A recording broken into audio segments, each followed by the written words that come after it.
Hello, Steve. Are you there? How are you? Steve, Graham Good, and thanks. Patrick. it's a Friday evening, a balmy Friday evening in England, is that Here. right? It's the morning for you, right? It's got to Yeah. be. Yeah. We've just woken up. Yeah. Yeah, I know. Yeah, don't worry. I'm about to wake down. Yeah, looking good. Whereabouts are you at the moment, Steve? I'm in Brighton, Yep. on the south coast of Yep. England. Yep. Yeah, this is where my place is. My partner, who's just popped out to see a friend, she's lives in Berlin. So, and we're off. Well, we're going to stay with friends tomorrow for a Christmas party, and then we're off to her family in Germany. Oh, So, lovely. it's kind of I want to get everything, get the decks cleared before, and just switch off. Is Yeah. that Christmas in Berlin? Near Frankfurt. I don't know if Okay. you know it. Yep. Bad Homburg ground there. So that's where our brother is, and we're going to stay with them. We've got friends there. There's even a bunch of us that they're actually in my band, the German Sleeves. I've got a Yeah. band here, Yeah. but everyone's cool about it. But when I play in Europe, sometimes it's easier just to get them, especially if we're in Germany. New Year's in Berlin. We come back down on train.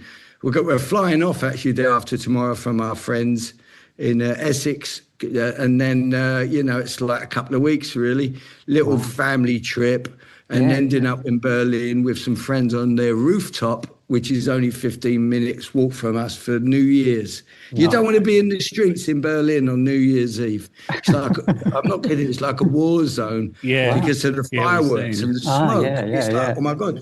And it's in East Berlin, which I love. I mean, I love the Yeah. history of that, Yeah. And Yeah. we're only a walk from the wall, the East Mall, which is the biggest section of the Berlin Wall that stands. And it's not far from Spandau itself. Yeah, every time I go to Berlin, I get off at the airport, at the Brandenburg airport, and every train I get, right at the front, Spandau. Yeah. Every time, because I have to go that direction. The Yeah, times I've had to stand there waiting for various people, waiting for a train, just so they can time it and get it coming through, and I'm going. Is the Spandau building still there? No, it was a like prison, a wasn't it? fortified castle kind of thing. Yeah, And yeah. the story of that, it was the Nazi who got away with it, Albert Speer. Rudolf Hess was there? Well, he was in there with Hess, you see. Yeah. And then he only had a 20-year sentence, Albert Speer, because he talked his way out of it.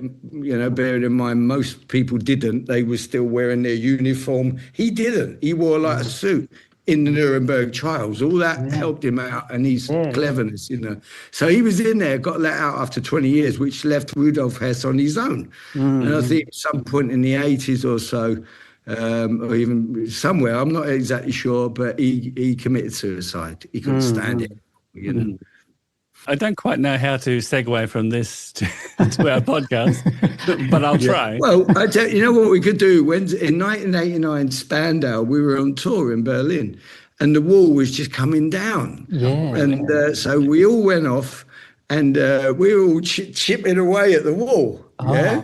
Trying to get a little piece. I was there. I got some, I don't know, a small chisel or something, or even a pen, and I'm just going like that on the end of this wall. It took me about 15 minutes, and I had this lump came out of it. I was so proud.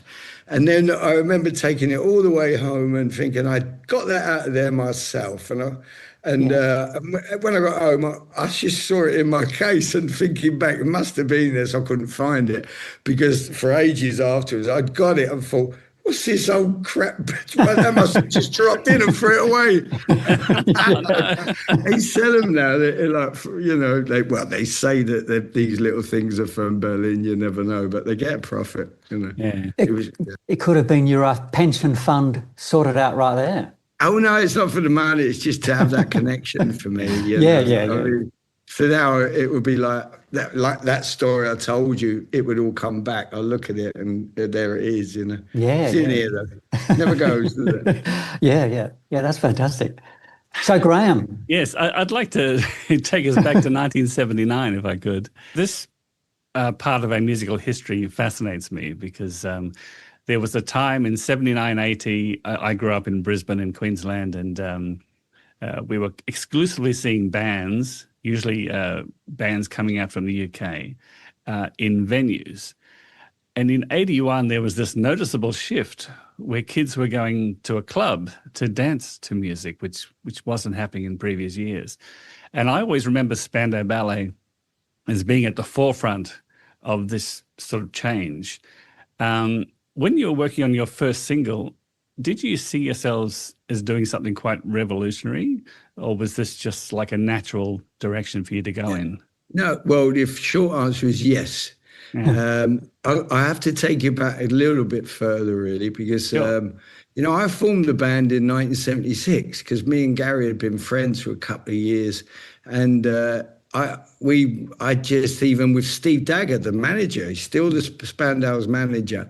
We all went to the same school. Luckily we could walk to school from where I lived. I could walk to Soho, where the Blitz was, and the Covent Garden, the West End.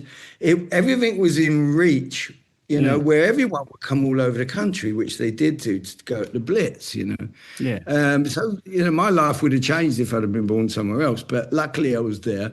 And I remember going to see Gary at playing in Camden, open air, with his band. He had a band. And they were really good. They just went through different genres, but really good players. The keyboard player, Jess Bailey, we eventually used on the first Spandau tours. Yeah. And another guy who turned up, I'd never met him before, was Steve Dagger. He was in a year above. Or was it 2 years above, in fact? So he lived my way.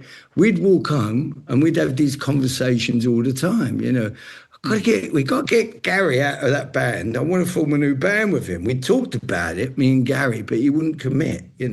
So he was in the loop very early on, Steve Dagger. And and then Gary and I became very close. Our sort of affinity with guitars, really, but bands, and we ended up. We would listen. He would introduce me to things like the American Little Feat, all that kind of stuff. Really more of what he'd got from members of his band. And I introduced him to the music that I loved growing up. I like all types of music, but it was really Motown and soul. So I'd have Stevie Wonder. I'd give, we'd lend each other these albums. That's what you did when you're that age, even at school. Your friends, you just have them for a week or two and then give them back. And that's how we could share the music and hear about it, because we didn't have any money. Yeah. And so I remember even with Marvin Gaye and all that stuff, But here's an interesting one for you. One of the albums I did lend him was Al Green's. I think it was the greatest hits of Al Green. He's on the front cover. He's going like this with his top off. That's it. And there was Let's Stay Together on it. And I'm so tired of being alone, maybe. And but there was another one that went la la la la la, oh dear, ding ding ding. I don't know if that rings a bell. Excuse my voice, I'm a bit croaky. But anyway, he admitted it years later that was the influence for True, because it's. It's amazing. I'm glad he fessed up there. I'm really glad he fessed up. Is this public knowledge, Steve? Yeah, well, he said it since. Yeah, I wouldn't have said it, right? Because I'm certainly not taking credit for it, even though I wound him up about it. I lent you that. I should get publishers and all that. But no. But anyway, going back to where we went out everywhere, Gary and I. Ran there for a couple of years. This is 1975, late 74. We were 14, 15, still at school. And we would go and see all the bands over London and all the pubs. And, it was a really healthy pub rock scene back then. And we loved live music. And we saw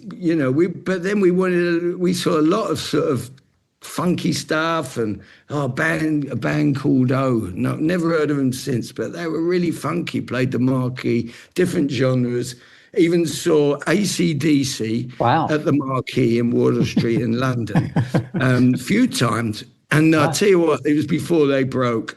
And Yeah. there was it was half empty, the place. I kid you not. Wow. And I remember standing near the stage. Spandau Ballet do a couple of times later on. Yeah. Not as Spandau, but, as we were getting into it. And, I remember Bon Scott was singing. Yeah. Angus Young was there, of course, all the original members. Yeah. Most people in the bar behind, and there was like a big gap between the stage and the audience. People were a bit reticent. They always do that. It takes one or two to go to the front, isn't it?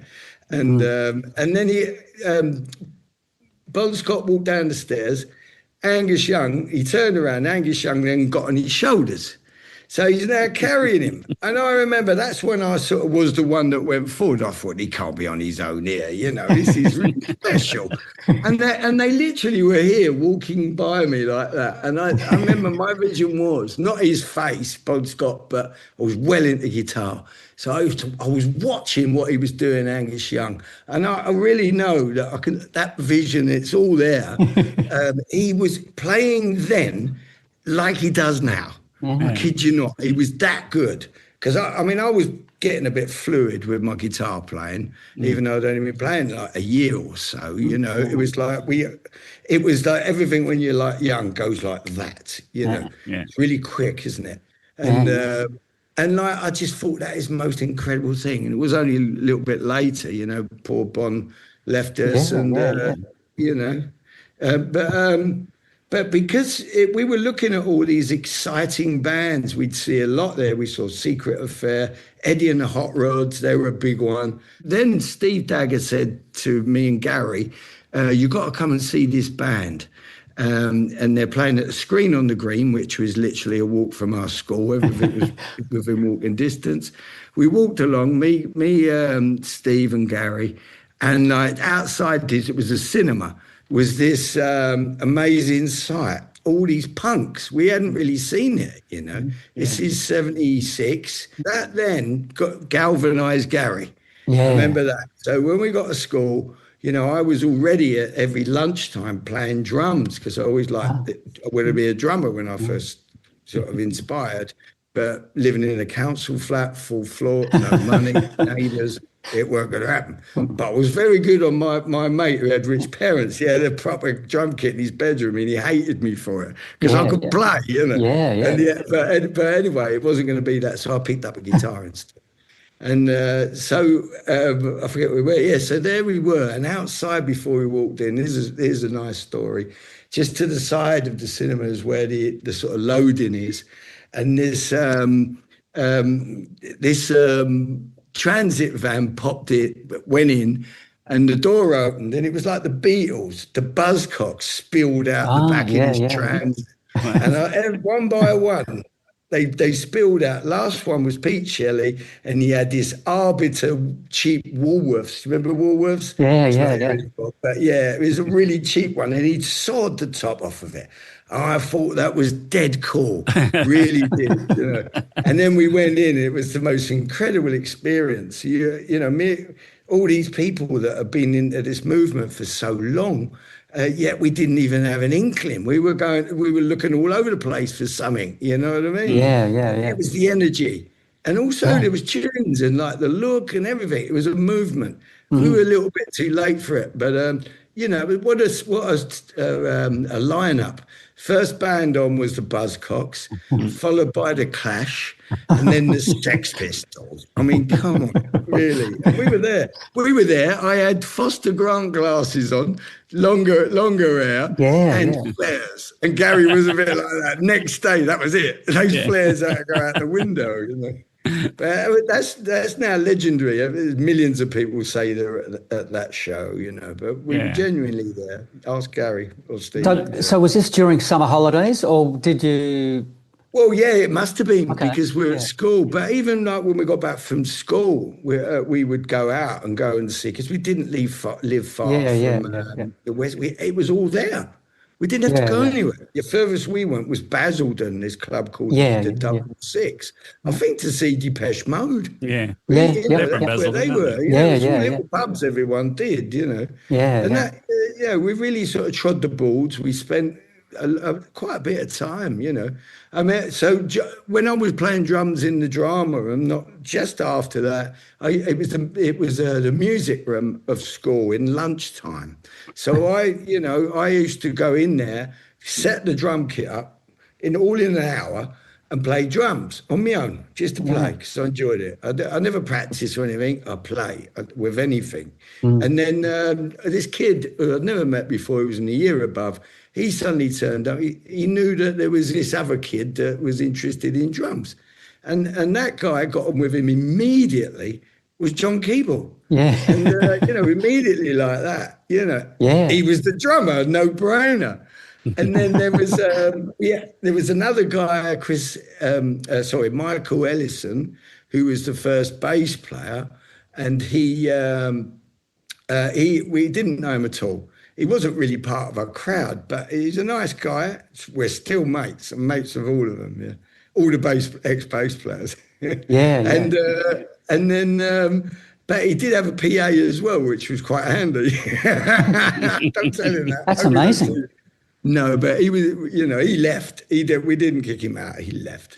So Yeah. it's just very handy. And he also knew we didn't have much like amplifiers, not many. And he said, "Oh, I've got a friend who's willing to lend you an amp." And he came down, this friend, with this big sort of cabinet, and it was Tom Robinson. Oh, Oh, wow. wow. If you know Tom Yeah, Robinson, yeah, Tom yeah, Robinson, yeah. yeah. listen to his radio shows. He always gives bands a lift up. He's one of those, it's like Yeah. sales, really. You're looking for the really nitty gritty and what holds a band, the gel and the glue that holds a band together, Yeah, and yeah. what makes it happen. But anyway, I remember looking up the stairs and thinking, oh my God, like there's Tom Robinson and one of the others carrying up this heavy cabinet. And then turned around at the turn of the stairs, and on the side it had kinks. I'm like, what? I've Wow. already made it, and we haven't even done a Yeah, gig yeah, yet. yeah. I'll never forget that. I've told him about this, Tom. He's lovely, Tom. So yeah, the drums. Anyway, I didn't want to be the drummer. John was in, and Michael was in, of course, at that point. And Gary, he was up. He was now committed. And then this kid who was in my year came up to me in the sixth form common room in the corridor, and he always wore a leather jacket. It was a bit like this, very tall. Nice kid. Yeah. I knew he was nice, but he was always a bit like that. Yeah. And he leered over me. I was like, I thought he was picking for a fight. He was like, yeah, I hear you're looking for a singer for your band. I'll sing for you. It was Tony Hadley. He was in. That was a no-brainer as well. Yeah. Wonderful memories. That's 76, that was. Yeah, yeah. So there's a lot that went on before that. We then trod the boards for a little while. The bass player left. I was the bass player for a little while just to fill in until we found Richard Miller, who was our player for a while. He's still a close mate. And then Richard Miller, he left, and Martin Kemp come in. I mean, we couldn't resist Martin because he used to come and help out with all the gear. He was 2 years younger, but I knew him because I used to kip around Gary's house, on the bedroom floor. He'd do the same to me. I knew his family. I knew Martin. I knew Martin since he was 13, really. But he blossomed really quickly. Yeah. And I remember turning around at this pub in 1977, I think it was, and I said to Steve Dagger, "Steve, what's going on here? Look at Martin. I said, I'm in the band, and there's a satellite of girls around Martin, that really was it. And we taught him how to play bass. He couldn't play bass. He became a great bass player really quickly. So just before then, it was getting despondent. We tried getting a contract. I was really in touch. I was working in the print at that point, so I was delivering the post to the enemy. and they would sit me down and say, "What do you think of this new single? It's from the Pistols, you know." And sit there in like the executive chair. They're all looking because they know I've just come from the gigs. You know, they're out of touch, long hair hippies, you know. And it played. I remember one of them was like, Holidays in the Sun. Yeah. And I just remember thinking, isn't that the riff from In the City by the Jam? And they looked at each other and went, he's right, you know. I knew my stuff because I was out there, you know. Yeah. And then, but anyway, that didn't happen for a couple of years. And then all of a sudden, Steve Dagger again, he said, "You've got to come to this club." And we went down to this club called Billy's prior to the Blitz. And it was around the corner in Soho, perfect. And we walked down, me and Gary, and like, wow. It was like this pulsing electronica as you go down the steps. And then these people that were looking, not like they did later, too flamboyant, but it was something going on. Peacock punks, you know, it was ex-punks that were disillusioned and wanted a future. Oh, there isn't one, you know. Yeah.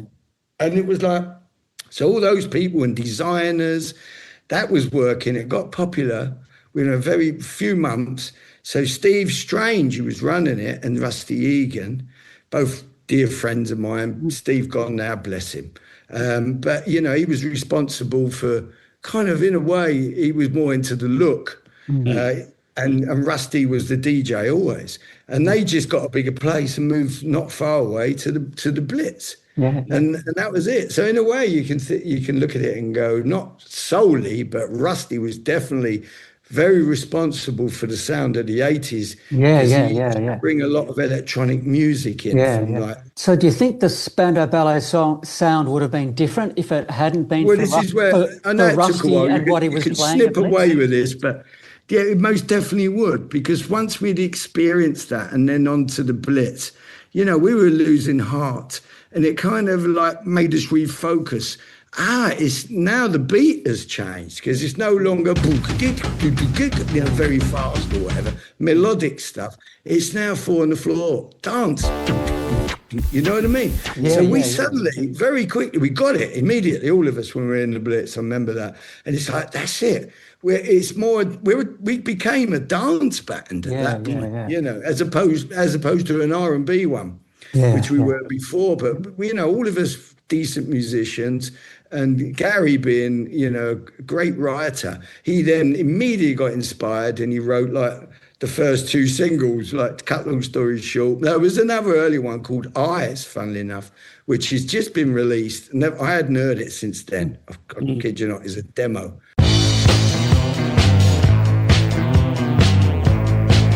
From 1979, I think.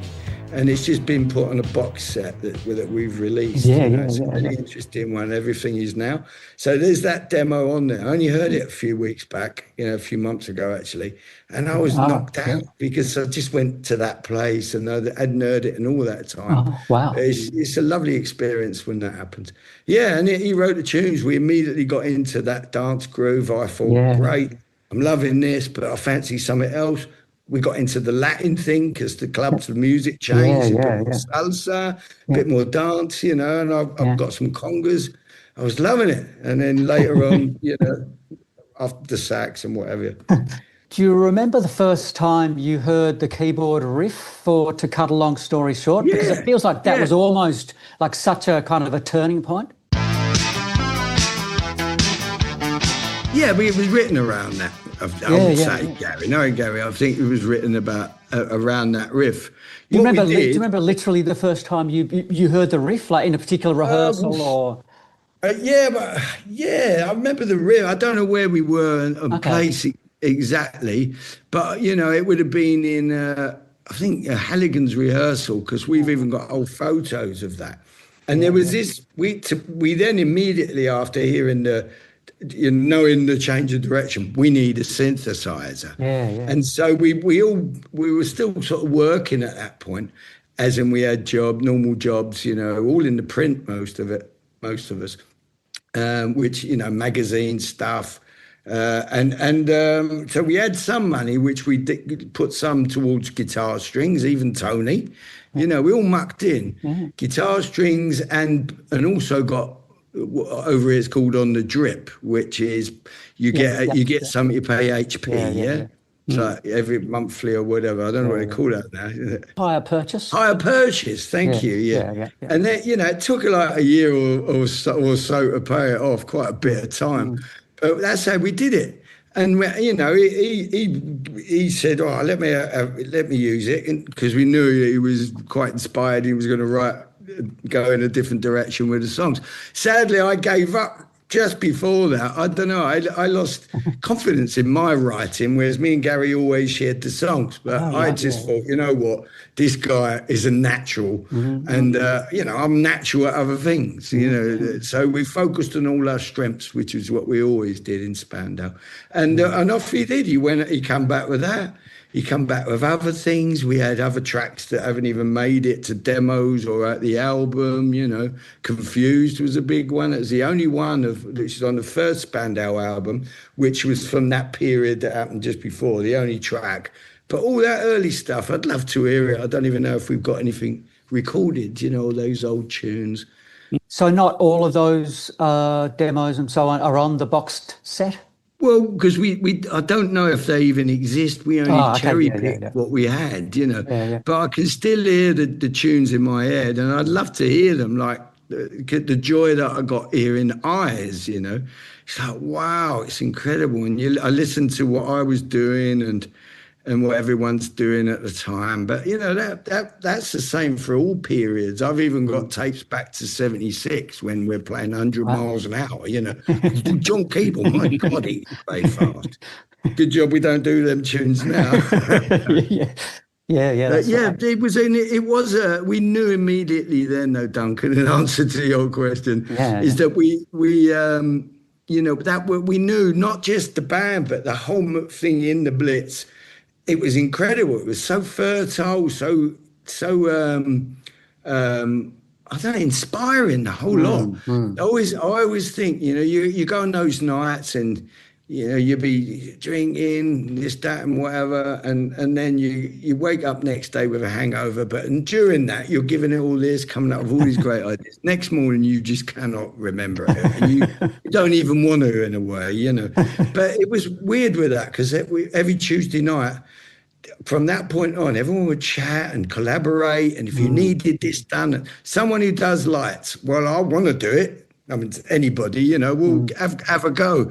A lot of designers, so whatever, you know, you had photographers, people could just be creative. It's so creative. And the difference between just getting rat-arsed and you know, just a night out was that the next day, we all did something about it. And we carried on those ideas and no one forgot. It's a weird thing, you know, you never took the eye off the ball there. And that was really quick. And before you know it, you know, we're on stage at the Blitz.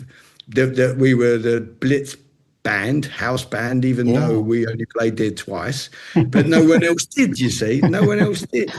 And and of course, Boy George, so jealous he was. You know, he was like, he shouted out to us once when we were doing a photo session in his squat where they were all sort of sharing a squat. He shouted out, it's 3:00 in the afternoon, he's just got up. He's from the top of the stairs. Hey, you still got that singer for you? I can sing better than him. Tony's standing, and we're all standing there posing, you know.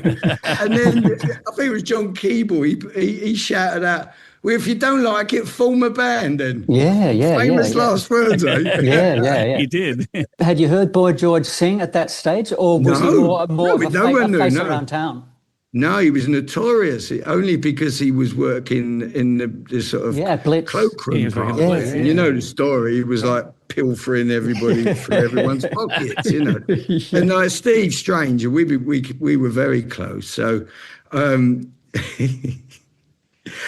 fact, it's you know, it's a bit. George told me this, right? He told me this, and myself and Gary and Martin and George, Boy George, and a couple of other guys, we carried Steve Strange's coffin when he got buried. Yeah. Oh wow. And pallbearers. Holberg, This yeah. is in Wales.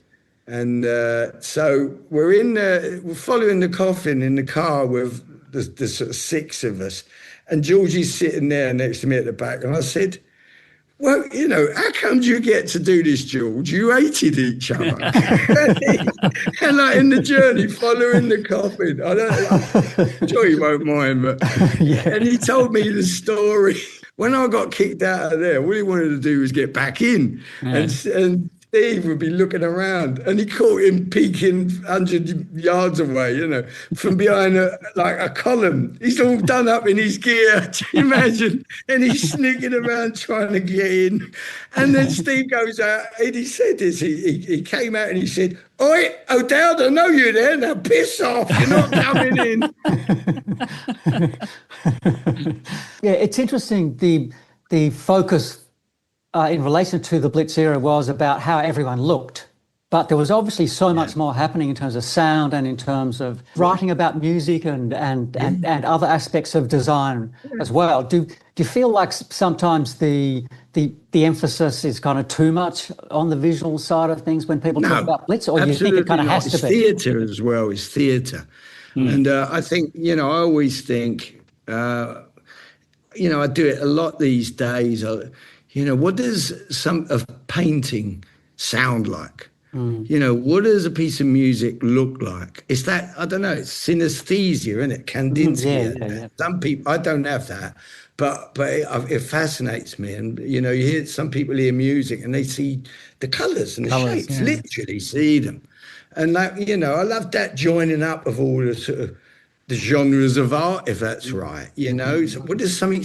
My daughter is a chef. I say to her, I can give that a sound, what that cake look is, or whatever is that piece of art, and it really is creative, and she's providing the smell of it, and it's like, I love all that. I think that's what we're doing more, isn't it? In in the arts. Is people are mixing up the genres, and comedy is a big one as well. I don't even know if that's considered an art. Most certainly, it should be. It should be. The art of comedy, because if you think about it, you look at a painting, and there's messages in there which you might not get in your lifetime, or later on you go, oh, I never noticed that before. It's symbolic or whatever, you know what I mean? Yeah. Or even you read poetry. You can misconstrue it, a lyric. Takes a while for it to register. You smell something, immediately it takes you back to the last time you smelled it. You hear something, it's the same.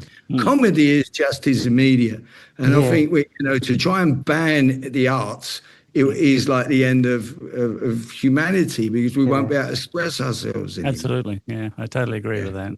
I just wanted to mention that while Spandau were definitely producing dance music, the first album seemed to be like more electronic dance music, but on Diamond, you lent into like funk a bit more. Yeah. With Chant Number 1 and Paint Me Down.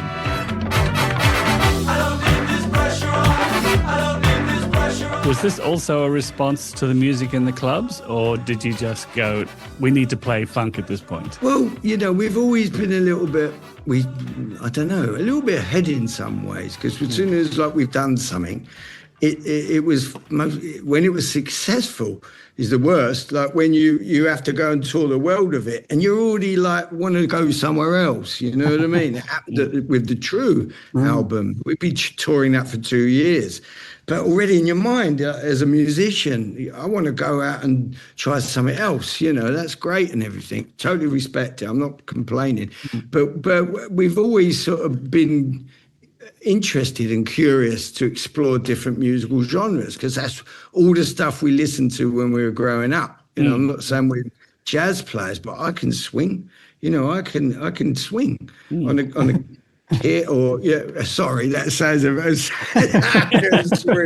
we know what you mean. We know what you mean. We know you can swing. Yeah, So, I bring all that stuff into my music when I'm not meant to be swinging, and things like that. So for me, when club culture and youth culture, it evolves really quickly, and and the music. Once we got out of the Blitz, because it suddenly became popular, really. It was only a year and a half, if that, it was open. And we would, after a year, we were already gone, I think, something like that, because you get, it suddenly went around the country. Lady Di, Diana, she started wearing frilly shirts. It's all like up the high street. And, you change. So we're then going into something else, probably something a bit more military. I don't know. But all that was part of the look anyway. You just come up with your own look. You can, just for one day, to quote Bowie, Yeah, yeah. And so we were going, still the same guys, other DJs, even Rusty, you go to Rusty's site or whatever, he's got what he was doing at the Blitz. There's the playlist, all the tunes. There's what he was doing at, did they do Hell? But the other clubs, Camden Palace. Yeah. And they're all different musically. But there was a big dance bit, like going back to a Rare Groove and all that after the electronica, because it had been kind of robotic, like. It then loosened up with funk and, salsa, samba, all that kind of stuff. Yeah. And that was when we sort of latched onto it. It was kind of a group thing because we were there. It wasn't like something we discussed, I had an interest in percussion drums, so I thought, right, get me some congas. So they did. Yeah. And then next thing I know, I was on chart number 1 and getting it out of my system. I still do it to this day. I love it. It's like I feel better and done that, tick, gone, right, what's next? And then, that's how it evolved into that. True then came about because we realized it was like a collective decision, but Gary as a writer, I guess, would have sort of clocked onto it straight away, and we did. We thought we were still seen as like a cult band, so we were playing these small places. We wanted to be the Beatles and the Stones, not either, both of them. I always say, why choose? Everyone used to say, who would you be, the Beatles or the Stones? And I used to think, oh, well, I'm Beatles and the Stones. What have we got to choose? Have all of it. Have all of it. Which we then, Gary started writing tunes, with soulful tunes, harking back to the albums we were listening to when we were mates before even forming the band. So Al Green and all that. So that came in there. I fancied trying something else. Gary, while I was on the percussion, had kind of stepped in there and played rhythm and lead guitar. And I remember thinking, okay, you crafty sod, I'll find something else. It was nearly a trumpet, because a mate of mine lent it to me, Chris Sullivan. I don't know if you know him, Blue Rondo a la Turk. Oh, yeah. And the Blitz. Yeah, DJ, still mates. And I had a trumpet, and I would say, trumpet, I've got a trumpet. He is Welsh. So I played it, and I got a couple of notes, and he said, I've had it for years, I never got a note out of it. So I thought trumpet, it could be that, but it's very limited. So I looked around for something else a bit more flexible, and in the charts at the time, it was a lot coming in. There was a lot of saxophone. I thought, I'll have a go. Well, within a year, I recorded the True album. I kid you not. I don't know how I did that. I know. This was one of my questions. How on earth did you learn to play the saxophone? I don't know. I look at it now. I don't even know half the notes, right? I don't know what that one is. I know where the shapes are. And I know, I'm here. I can't read music. It's all here. So, and even when I go for a note, and sometimes if I don't get it, oh, that's nice. What if I do that? And off we go. And no solo I ever do, even True, is exactly the same. I have to say, the saxophone in True is iconic. Like everyone knows it. I wrote that in my head because I couldn't really play. So I sort of come up with a melody. I do it with most solos. Oh, they're always quite melodic, the sax solo. This time I'm having a rasp, which I also love, a bit bluesy or whatever. And I say, I can swing, but I don't. I got the timing, but I don't know the scales too. I don't practice. Yeah. Put it that way. But so with True, like most solos, I wrote the melody and then found out how to do it on the sax.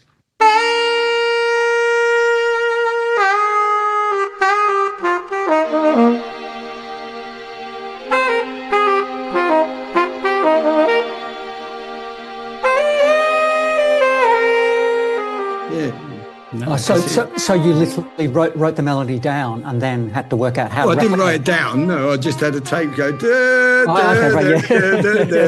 Literally, I don't write music. Yeah. It wasn't notation. Yep. Yeah, I mean, I can hear all these things. I guess now, I've over the years, I suddenly realised I've got a good ear. And even back then, in recording the first album, I remember Richard Burgess. I mean, we're in the studio, and they were flummoxed because I said, I really can't stand that there's a rogue frequency in there, and it's doing my nutting. It really is. No one could hear it, and that was the first indication. Isn't that weird? I'm mad. Yeah. Indication I must be mad, but I could hear it. And then what happened because we soloed it, and they still couldn't hear it. It was it's a harmony that it wasn't in other people's frequency. But I heard it, and it was bugging me, like dogs. Certain notes bug dogs. Every time I heard it. And then by the time we'd layered on top, that frequency, all that was still there because I was outvoted, it got masked by other instruments. So I didn't hear it anymore. That's what happens. You mask things. You It was just coincidence that it was masked. Otherwise, I wouldn't be able to listen to it again, So, no. And as you evolved from one musical style to another, and you'd been through the sort of punky power pop type stuff, I guess, with Gentry, and then the Spandau. That was more soulful. Okay. But Gentry before, Makers was the power pop. Oh, okay, right. Still power pop. We went a little bit more sort of. We were actually floundering a little bit with Gentry, as in we couldn't find a direction, and it was literally just then that Steve Dagger again opened our lives again. A major influence, Steve Dagger. He's not just like a manager who takes a cut. No, he's a very inventive, and he's a visionary. He's ear to the ground, sweet guy, And so he introduced us to Billy's, like I say. And that was the other It was it galvanized us and gave us a sense of direction, whereas we were too old for punk. A year or two, that's quite a vast thing when you're teenagers. We were spot on it with this movement, which didn't have a name for ages. Colt with no name, Blitz Kids, all of it was good. The Futurists, why have you got to choose? Like I say, have all of it.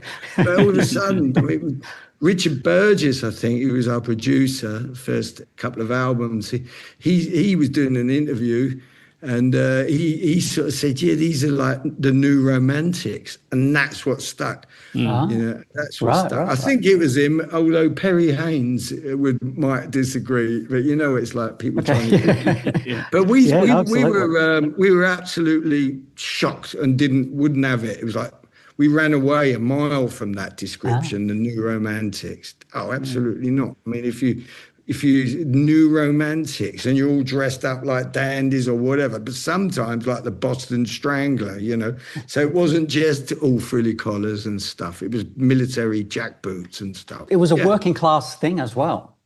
Very much so, to better yourself, and none of us were really good at boxing. Sports is always good for that. Get you out of your council flat, And it was great, though, the Blitz. There were people that turned up, they looked absolutely amazing. And they said, well, I've got to go, I'm back to work tomorrow. What'd you do? I'm a plumber. It's just normal jobs. We didn't care. I love the anecdote from Gary Kemp that when you recorded the True album in the Bahamas, Talking Heads were there at the same time. And apparently Talking Heads sat in the shade around the swimming pool. Whereas you guys were out sunning yourselves, roasting in the sun in your shorts and flip-flops. So, in other words, Talking Heads were still pale and cool, whereas you guys said, well, we don't care about any of that nonsense. We don't mind looking healthy. We're on holiday. We're in the Bahamas. Come on. Absolutely. So was that part of a kind of a process of just not being that interested in being kind of considered cool, like the kind of music press kind of idea of maintaining mystery and whatever? It's like, man, we are loving this. Yeah. I just think, we were really a tight unit. You got to bear in mind. It was like big inner circle, 5 members and the manager. That was like tight as you like for ages. And so we were all right. We were just living in our bubble.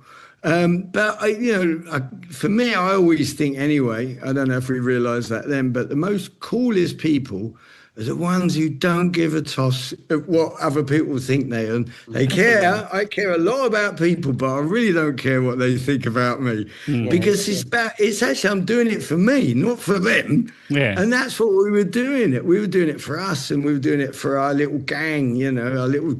Who can't believe that we're in the Bahamas recording an album, Brilliant. Like literally hanging out with Chris, I forget his name now, but Tina Weymouth and Chris France.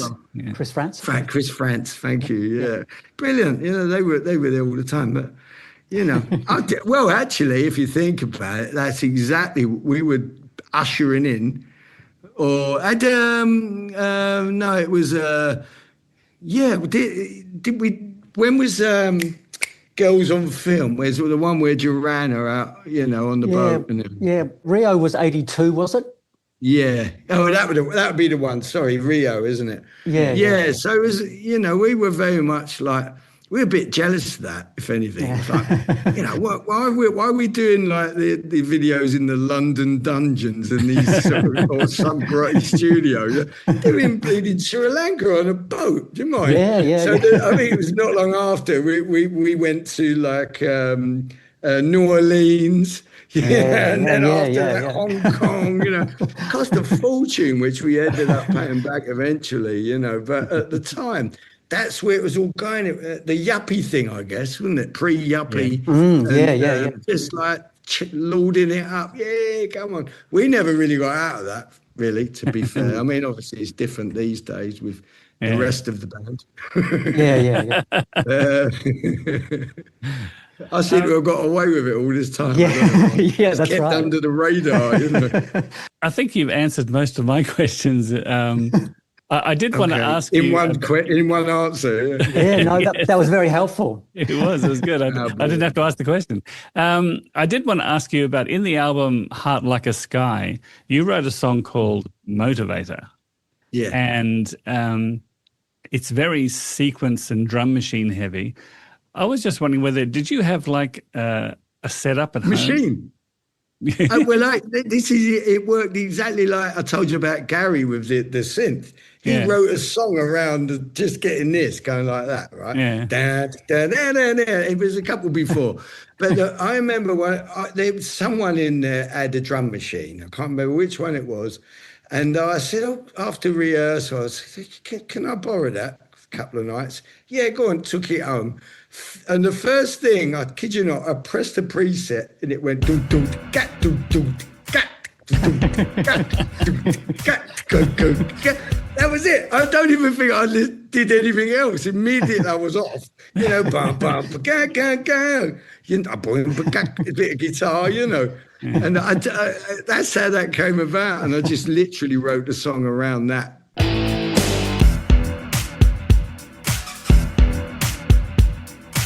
I still do that song. It's, I sing it with a big sort of tongue-in-cheek at my shows. I did it over the weekend, a couple of gigs I just did. And it goes down all right. It's a little bit. I really like it. I think it's a great song. Different program. Well, thank you. It's very cheesy. It's of its time, but it's great. Yeah, it is of its time. And I can do it now. 65, I do what I like. Life should always be that simple. Songwriting should always be that simple, Steve.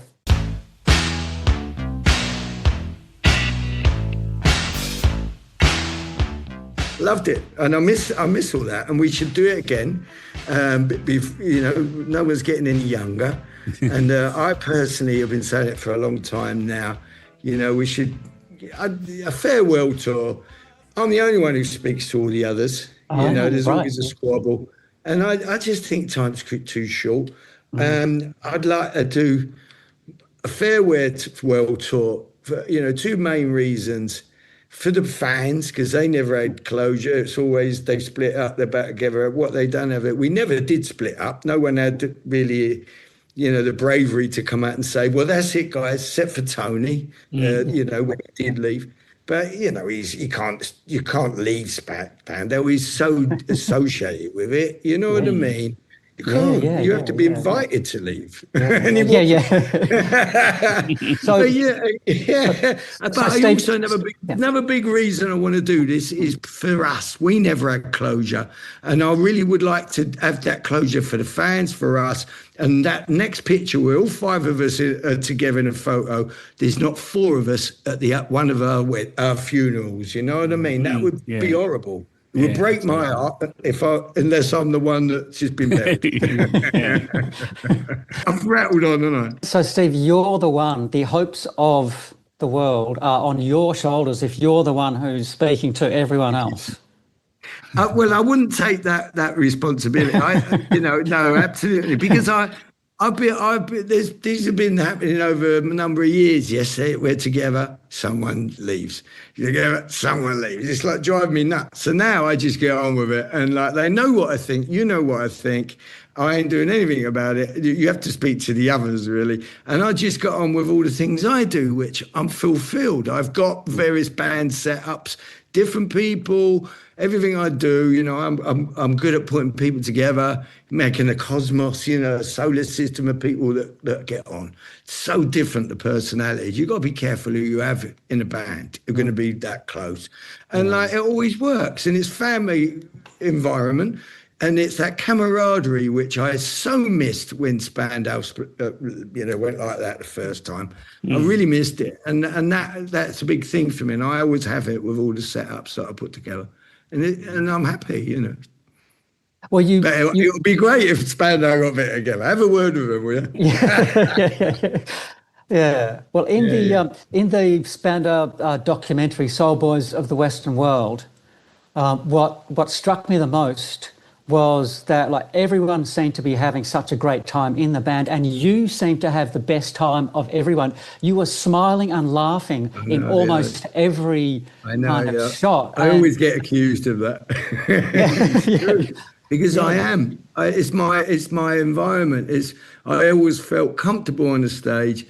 I love music, and there's something about being on stage as well that I do sort of say this to people. It's a real special thing in that unless you're a musician, you probably wouldn't get it. You get maybe actors if they're ad-libbing, and even though you might have a script with a band, it all changes and little things, and there might be a mistake, but that sort of connection between musicians is so fast. It's nods and winks, it could be any little thing, or even anything you play. You don't even need to look at them half time, but if you do, you're not even hearing anything. You can just see by the way they're looking or listening. The messages go really quickly if you're playing live.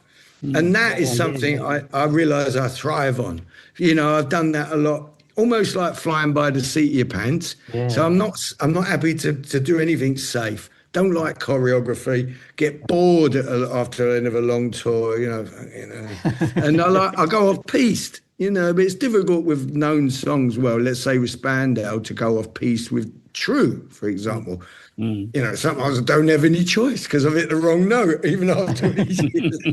But at least it keeps it interesting, and and they get enough notes to make them, the audience, to make them feel familiar. But they also get a little bit of, that's different.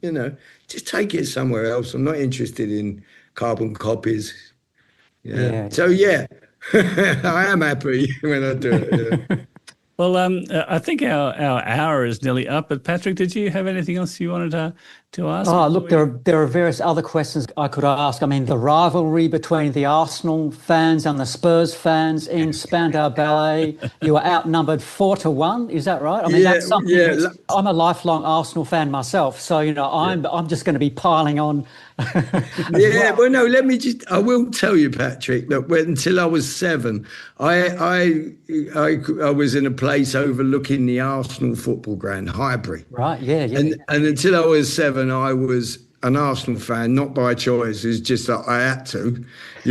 Because and I lived on like a full floor block of flats right at the end where everyone on that top floor hang their washing up. In the end it's open there.